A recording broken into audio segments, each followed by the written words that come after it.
इसमें रिजर्वेशन जो दिया हुआ है इसमें असेंबलीज के लिए, उसमें भी स्टेट लेजिस्लेटिव असेंबली में 33% महिलाओं के लिए आरक्षण की व्यवस्था कर रहे हैं। ये बहुत इंपॉर्टेंट बिल है। माननीय अध्यक्ष महोदय, आज नई संसद के पटल पर इस नारी शक्ति वंदन विधेयक 2023 को प्रस्तुत करते हुए मुझे अपार हर्ष और गर्व की अनुभूति हो रही है। आज ये सदन नारी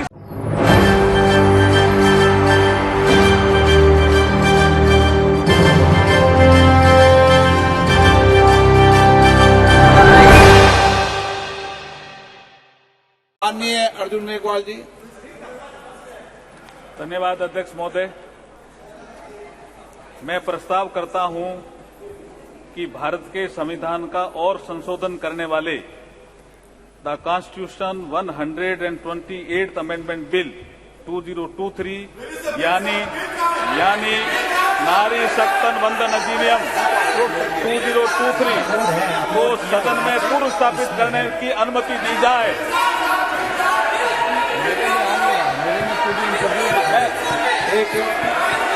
मैं बोलना भी चाहता हूं सर। सप्लीमेंट्री बिजनेस में देखिए, बिल को अपलोड, सप्लीमेंट्री बिजनेस में देखिए, बिल को अपलोड कर दिया गया है। नई टेक्नोलॉजी है संसद की, और नई टेक्नोलॉजी में आप इसमें देख लें, अपलोडेड भी है, बिल अपलोडेड कर दिया है, अपलोडेड भी है। अध्यक्ष जी, मैं कुछ बोलना चाहता हूं। अध्यक्ष जी, नई टेक्नोलॉजी है संसद में, आप इसको चलाइए। इसमें बिल लोड कर दिया गया है। आप बिल अपलोडेड भी है। मैं बोलना चाहता हूं अध्यक्ष जी, कुछ बोलना चाहता हूं। अध्यक्ष जी,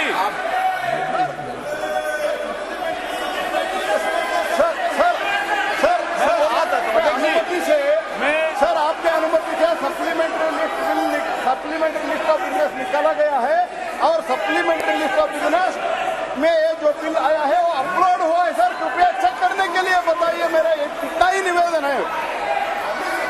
मैं अध्यक्ष जी बोलना चाहता हूं कुछ। अध्यक्ष जी मैं बोलना चाहता हूं। अध्यक्ष जी, इस महत्वपूर्ण दिवस के अवसर पर आपने मुझे बोलने का अवसर दिया, मैं आपका आभार प्रकट करता हूं। कर दिया ना आपने। ये अपलोड है अपलोड है साहब, बता दें बिल अपलोडेड है। Gaurav ji, you can see the bill. आप इसमें अपलोड है बिल। अतिरंजन जी, ये अपलोड है। मैं अध्यक्ष जी, मैं कॉन्स्टिट्यूशन 128th अमेंडमेंट बिल 2023 के संबंध में कुछ तथ्य सदन के समक्ष रखना चाहता हूं। ये महिला सशक्तिकरण से संबंधित बिल है। इस बिल के माध्यम से हम आर्टिकल 239AA, 330A और 332A और 334A इनमें संशोधन कर रहे हैं संविधान में। अध्यक्ष जी, 239AA के माध्यम से 33% सीटें national capital territory of Delhi के लिए महिलाओं के लिए रिजर्व होगी। आर्टिकल 330A के माध्यम से तो reservation of seats for SC/ST in house of people है। इसमें मैं आपको बता रहा हूँ कौन से उसमें है। आर्टिकल 332A है, इस में है।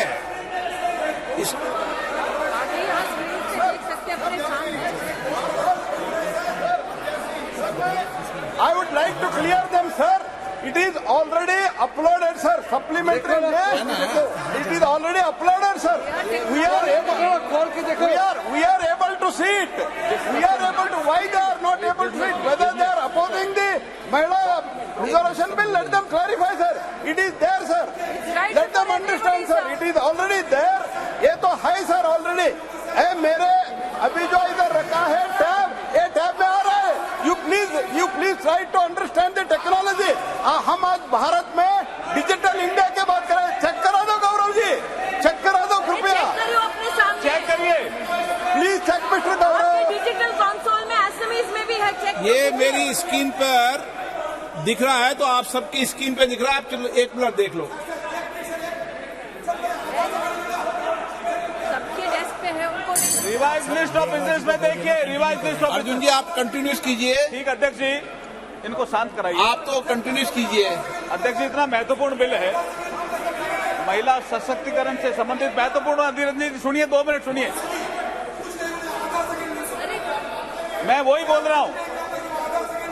अध्यक्ष जी, the constitution 128th amendment bill 2023, it's a very important amendment, it's a very important bill. Adhir Ranjan ji सुनिए थोड़ा, आर्टिकल 239AA हम इसमें इंसर्ट कर रहे हैं, जिसके माध्यम से 33% महिलाओं को रिजर्वेशन मिलेगा। किसमें?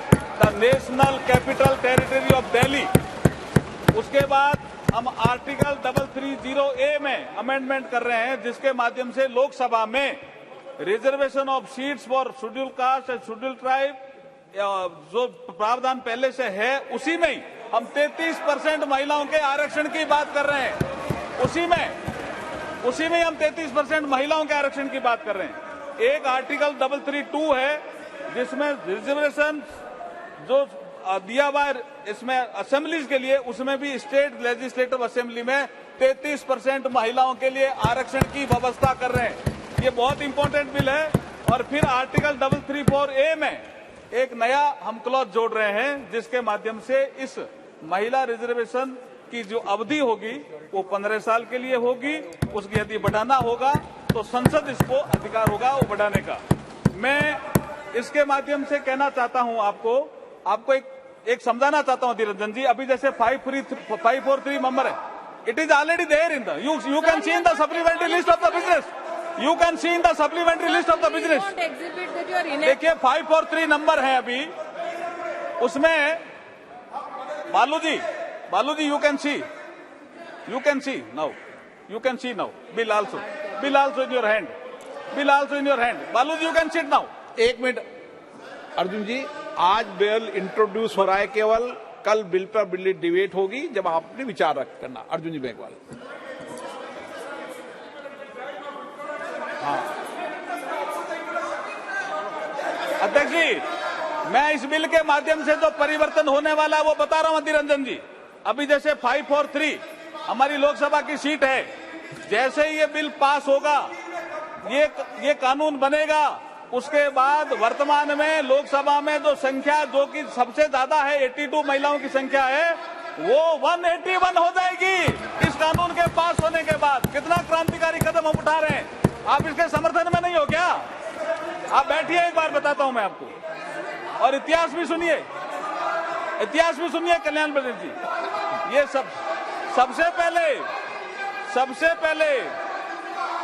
पहले ये बिल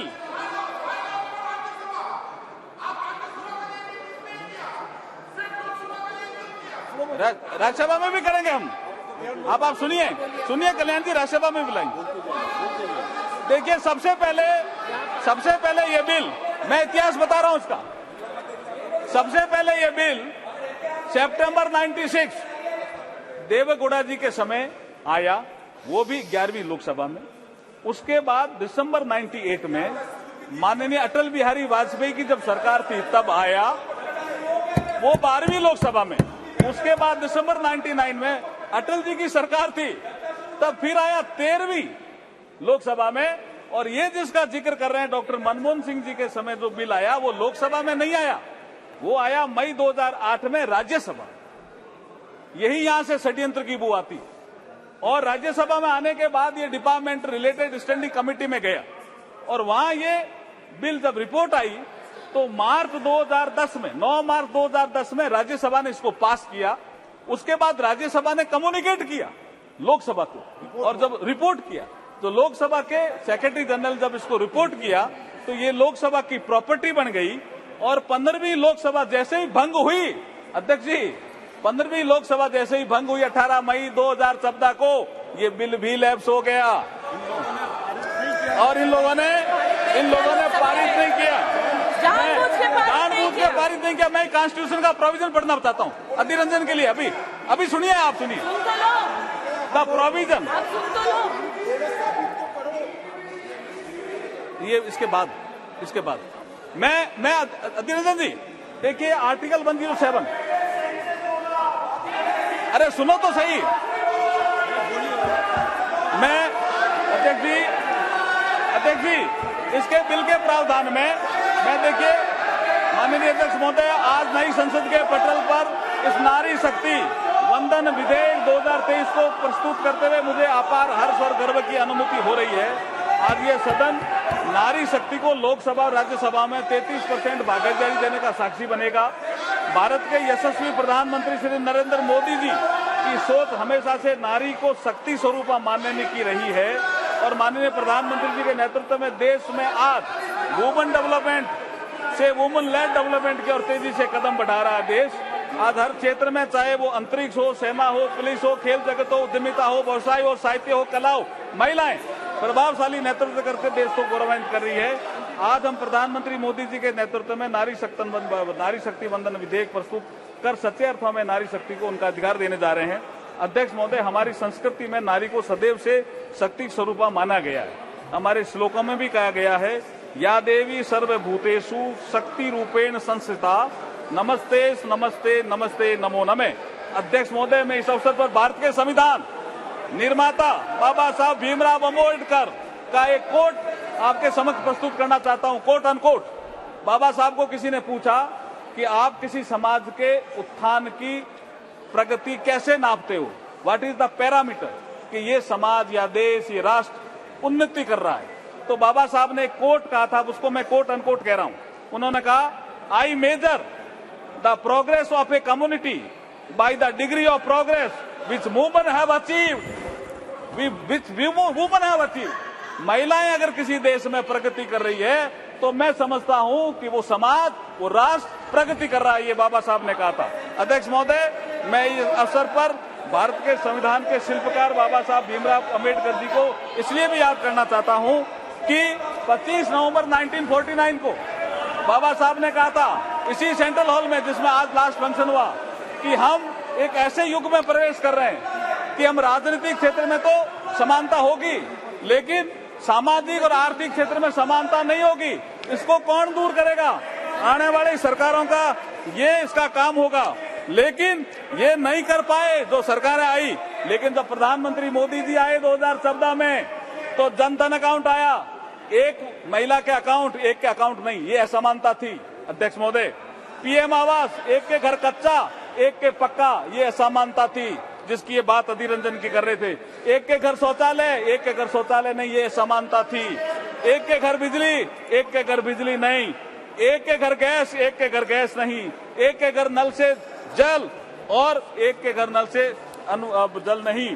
और मुद्रा योजना में भी, जैसे प्रधानमंत्री ने जिक्र किया, स्टैंड अप इंडिया में भी 1 लाख से 10 करोड़ तक का लोन, ये असमानता दूर करने का काम अगर किसी ने किया है तो प्रधानमंत्री नरेंद्र मोदी जी ने किया है। इसलिए ये महिलाओं को सशक्तिकरण भी करेगा और महिलाओं का उत्थान भी करेगा और ये दिशा भी देगा। इसलिए मैं इसकी अनुमति चाहता हूं आपसे। ये नारी शक्ति वंदन विधेयक भारत के विकास में नारी शक्ति की भूमिका को निर्धारित करने वाला होगा। 2047 तक के अमृतकाल में विकसित भारत के निर्माण में मील का पत्थर साबित होगा। महिला सशक्तिकरण में वुमेन लेड डेवलपमेंट को नई दिशा देने वाला होगा। नए भारत के निर्माण में ऐतिहासिक महिला नेतृत्व को पहचान दिलाने वाला होगा। संपूर्ण विश्व के लिए प्रेरणा देने वाला ये सिद्ध होगा। इसलिए मैं आपसे अनुमति चाहता हूं कि इस विधेयक को पुनः स्थापित करने की अनुमति दी जाए। धन्यवाद। प्रश्न ये कि विधेयक को पुनर्स्थापित करने की अनुमति प्रदान की जाए। प्रश्न है कि विधेयक को पुनर्स्थापित करने की अनुमति प्रदान की जाए। जो सदस्य इसके पक्ष में हाँ गए, जो सदस्य विरोध में ना गए, मेरे विचार में निर्णय हाँ वालों के पक्ष में हुआ। हाँ वालों के पक्ष में माननीय मंत्री जी अब विधेयक को प्रस्तावित करें। I introduce the bill. Honorable Speaker sir, Honorable Speaker sir, I introduce the bill. सभा पटल पर रखे जाने वाले पत्र आइटम नंबर 1 श्री किरेन रिजिजू जी। महोदय जी, आपकी अनुमति से मैं लोकसभा में आज के कार्यसूची में मेरे नाम के सम्मुख उल्लेखित पृथ्वी विज्ञान मंत्रालय से संबंधित प्रपत्र सदन के पटल पर रखता हूं। आइटम नंबर 2 श्री पंकज चौधरी जी। महोदय, मैं आज की कार्यसूची में मत संख्या 2 पर मेरे नाम के सामने वर्णित कागजात आपकी अनुमति से सदन के पटल पर रखता हूं। नंबर 3 महासचिव। आइटम नंबर 3 महासचिव। Sir, I lay on the table the following bills passed by the Houses of Parliament during the 12th session of